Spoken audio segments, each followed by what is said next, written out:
ಐಶ್ವರ್ಯ ಗೌಡ ವಂಚನೆ ಪ್ರಕರಣದ ತನಿಖೆಯನ್ನ ಸಿಐಡಿಗೆ ವಹಿಸಿ ರಾಜ್ಯ ಸರ್ಕಾರ ಆದೇಶವನ್ನ ಹೊರಡಿಸಿದೆ. ಐಶ್ವರ್ಯ ವಿರುದ್ಧ ರಾಜ್ಯದ ಹಲವು ಪೊಲೀಸ್ ಠಾಣೆಯಲ್ಲಿ ಕೇಸ್ ದಾಖಲಾಗಿತ್ತು.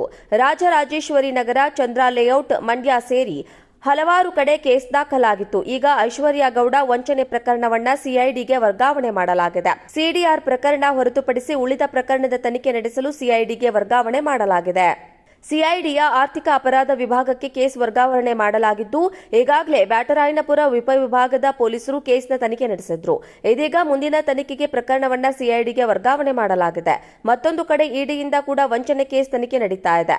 ಪ್ರಕರಣದಲ್ಲಿ ಇಡಿ ಅಧಿಕಾರಿಗಳು ಐಶ್ವರ್ಯ ಗೌಡಳನ್ನ ಬಂಧಿಸಿ ಜೈಲಿಗೆ ಕಳುಹಿಸಿದ್ರು. ಅದಾದ ಬಳಿಕ ಮಾಜಿ ಸಂಸದ ಡಿಕೆ ಸುರೇಶ್ ಕೂಡ ಪ್ರಕರಣದ ತನಿಖೆಗೆ ಹಾಜರಾಗುವಂತೆ ಇಡಿ ನೋಟಿಸ್ ಕೊಟ್ಟಿದ್ದು, ತನಿಖೆ ಮುಂದುವರೆಸಿದೆ. ಐಶ್ವರ್ಯ ಗೌಡ ವಂಚನೆ ಪ್ರಕರಣದ ತನಿಖೆಯನ್ನ ಸಿಐಡಿಗೆ ವಹಿಸಿ ರಾಜ್ಯ ಸರ್ಕಾರ ಆದೇಶವನ್ನ ಹೊರಡಿಸಿದೆ. ಐಶ್ವರ್ಯ ವಿರುದ್ಧ ರಾಜ್ಯದ ಹಲವು ಪೊಲೀಸ್ ಠಾಣೆಯಲ್ಲಿ ಕೇಸ್ ದಾಖಲಾಗಿತ್ತು. ರಾಜರಾಜೇಶ್ವರಿ ನಗರ, ಚಂದ್ರ ಲೇಔಟ್, ಮಂಡ್ಯ ಸೇರಿ ಹಲವಾರು ಕಡೆ ಕೇಸ್ ದಾಖಲಾಗಿತ್ತು. ಈಗ ಐಶ್ವರ್ಯ ಗೌಡ ವಂಚನೆ ಪ್ರಕರಣವನ್ನ ಸಿಐಡಿಗೆ ವರ್ಗಾವಣೆ ಮಾಡಲಾಗಿದೆ. ಸಿಡಿಆರ್ ಪ್ರಕರಣ ಹೊರತುಪಡಿಸಿ ಉಳಿದ ಪ್ರಕರಣದ ತನಿಖೆ ನಡೆಸಲು ಸಿಐಡಿಗೆ ವರ್ಗಾವಣೆ ಮಾಡಲಾಗಿದೆ. ಸಿಐಡಿಯ ಆರ್ಥಿಕ ಅಪರಾಧ ವಿಭಾಗಕ್ಕೆ ಕೇಸ್ ವರ್ಗಾವಣೆ ಮಾಡಲಾಗಿದ್ದು, ಈಗಾಗಲೇ ಬ್ಯಾಟರಾಯನಪುರ ಉಪವಿಭಾಗದ ಪೊಲೀಸರು ಕೇಸ್ನ ತನಿಖೆ ನಡೆಸಿದ್ರು. ಇದೀಗ ಮುಂದಿನ ತನಿಖೆಗೆ ಪ್ರಕರಣವನ್ನ ಸಿಐಡಿಗೆ ವರ್ಗಾವಣೆ ಮಾಡಲಾಗಿದೆ.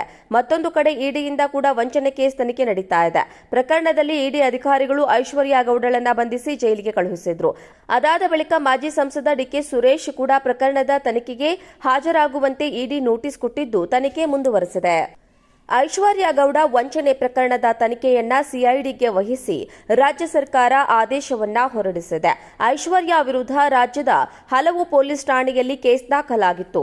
ರಾಜರಾಜೇಶ್ವರಿ ನಗರ, ಚಂದ್ರ ಲೇಔಟ್, ಮಂಡ್ಯ ಸೇರಿ ಹಲವಾರು ಕಡೆ ಕೇಸ್ ದಾಖಲಾಗಿತ್ತು. ಈಗ ಐಶ್ವರ್ಯ ಗೌಡ ವಂಚನೆ ಪ್ರಕರಣವನ್ನ ಸಿಐಡಿಗೆ ವರ್ಗಾವಣೆ ಮಾಡಲಾಗಿದೆ. ಸಿಡಿಆರ್ ಪ್ರಕರಣ ಹೊರತುಪಡಿಸಿ ಉಳಿದ ಪ್ರಕರಣದ ತನಿಖೆ ನಡೆಸಲು ಸಿಐಡಿಗೆ ವರ್ಗಾವಣೆ ಮಾಡಲಾಗಿದೆ. ಸಿಐಡಿಯ ಆರ್ಥಿಕ ಅಪರಾಧ ವಿಭಾಗಕ್ಕೆ ಕೇಸ್ ವರ್ಗಾವಣೆ ಮಾಡಲಾಗಿದ್ದು, ಈಗಾಗಲೇ ಬ್ಯಾಟರಾಯನಪುರ ಉಪವಿಭಾಗದ ಪೊಲೀಸರು ಕೇಸ್ನ ತನಿಖೆ ನಡೆಸಿದ್ರು. ಇದೀಗ ಮುಂದಿನ ತನಿಖೆಗೆ ಪ್ರಕರಣವನ್ನ ಸಿಐಡಿಗೆ ವರ್ಗಾವಣೆ ಮಾಡಲಾಗಿದೆ. ಮತ್ತೊಂದು ಕಡೆ ಇಡಿಯಿಂದ ಕೂಡ ವಂಚನೆ ಕೇಸ್ ತನಿಖೆ ನಡೀತಾ ಇದೆ. ಪ್ರಕರಣದಲ್ಲಿ ಇಡಿ ಅಧಿಕಾರಿಗಳು ಐಶ್ವರ್ಯ ಗೌಡಳನ್ನ ಬಂಧಿಸಿ ಜೈಲಿಗೆ ಕಳುಹಿಸಿದ್ರು.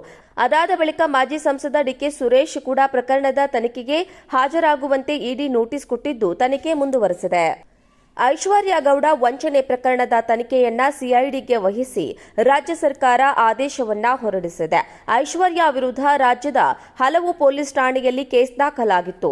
ರಾಜರಾಜೇಶ್ವರಿ ನಗರ, ಚಂದ್ರ ಲೇಔಟ್, ಮಂಡ್ಯ ಸೇರಿ ಹಲವಾರು ಕಡೆ ಕೇಸ್ ದಾಖಲಾಗಿತ್ತು. ಈಗ ಐಶ್ವರ್ಯ ಗೌಡ ವಂಚನೆ ಪ್ರಕರಣವನ್ನ ಸಿಐಡಿಗೆ ವರ್ಗಾವಣೆ ಮಾಡಲಾಗಿದೆ. ಸಿಡಿಆರ್ ಪ್ರಕರಣ ಹೊರತುಪಡಿಸಿ ಉಳಿದ ಪ್ರಕರಣದ ತನಿಖೆ ನಡೆಸಲು ಸಿಐಡಿಗೆ ವರ್ಗಾವಣೆ ಮಾಡಲಾಗಿದೆ.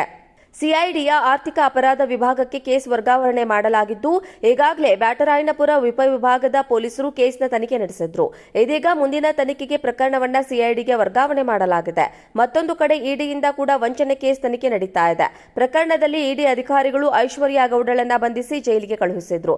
ಅದಾದ ಬಳಿಕ ಮಾಜಿ ಸಂಸದ ಡಿಕೆ ಸುರೇಶ್ ಕೂಡ ಪ್ರಕರಣದ ತನಿಖೆಗೆ ಹಾಜರಾಗುವಂತೆ ಇಡಿ ನೋಟಿಸ್ ಕೊಟ್ಟಿದ್ದು, ತನಿಖೆ ಮುಂದುವರೆಸಿದೆ.